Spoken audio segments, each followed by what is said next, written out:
Bien-aimés frères et sœurs, bonsoir et bienvenue chez moi. Nous sommes au 9e jour du confinement. Je suis confiné avec ma famille ici à Paris, comme la moitié des êtres humains sur la terre. Pour commencer ce soir mon exhortation, j'adresse toutes mes prières à Dieu pour des familles qui ont perdu un être cher, qui sont affectés dans leur chair et qui pleurent quelqu'un aujourd'hui.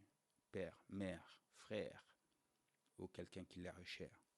Que le Seigneur vous garde et fortifiez-vous toujours dans le Seigneur. Mes prières aussi vont au corps médical et qui sont sur le pont, qui affrontent la furie de cette maladie.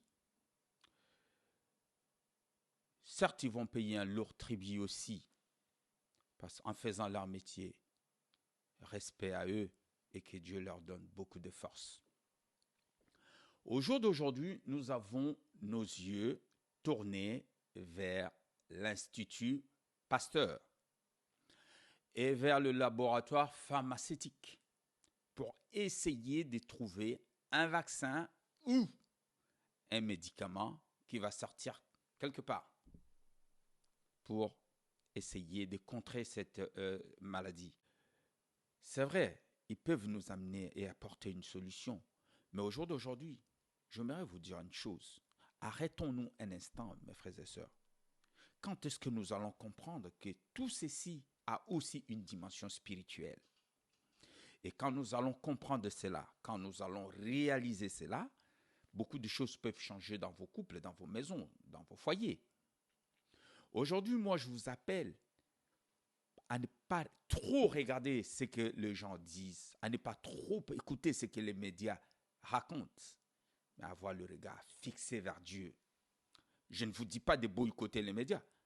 On doit tous respecter les consignes sanitaires des autorités. Ça, c'est clair et net. Mais néanmoins, nous, enfants de Dieu, notre regard doit être fixé vers Dieu. Alors, je vous dis que tout ceci a une dimension spirituelle. Pourquoi? Parce que si nous allons dans le livre d'Apocalypse au chapitre 5, nous voyons qu'il y a 7 sceaux. Il y a un livre qui a été scellé, que personne ne peut ouvrir, si ce n'est que l'agneau immolé, les lions de la tribu de Juda. Et au chapitre 6, nous parle de 7 sceaux qui vont s'ouvrir. Et sur les 7 sceaux, il y a 4 cavaliers. Moi, ce soir, je veux m'arrêter sur le 4e cavalier. La Bible dit, dans le livre d'Apocalypse au chapitre 6 et au verset 7, je vais les lire au nom du Seigneur. Quand l'agneau ouvrit le 4e sceau, j'entendis la voix du 4e être vivant dire, viens. Je vis venir un cheval blême, c'est-à-dire pâle. Son cavalier s'appelle la mort et il était suivi du séjour de mort.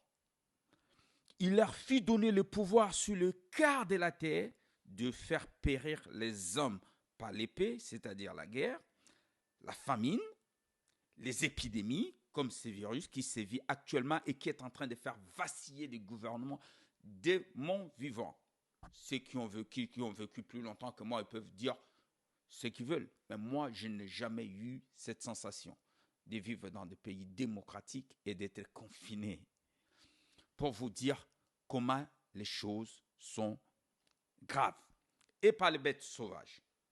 Oui, mes frères, ce n'est plus le temps de se laisser aller dans des distractions. Les temps sont mauvais. La tension est grande. Le monde va vers son point de rupture. Des monstrueux changements se préparent. Cette épidémie est en train de dessiner un futur dont nous ne connaissons pas encore le visage. Voilà pourquoi je vous dis, braquons nos yeux vers Dieu, parce qu'il est écrit dans le livre des Chroniques, au chapitre 7 et verset 14, que si mon peuple, sur qui est invoqué mon nom, s'humilie, prie et cherche ma face, et se détourne de ses mauvaises voies, je l'exaucerai des cieux, je pardonnerai son péché et je guérirai son pays. Que Dieu t'exauce dessus aujourd'hui si tu t'humilies devant Dieu.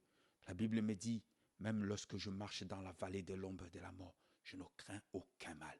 Mes frères, ce soir, mon appel est que lèvons les yeux vers la montagne, d'où nous vient le secours. Et le secours vient de l'Éternel. Bonne soirée à tous. Que Dieu vous bénisse.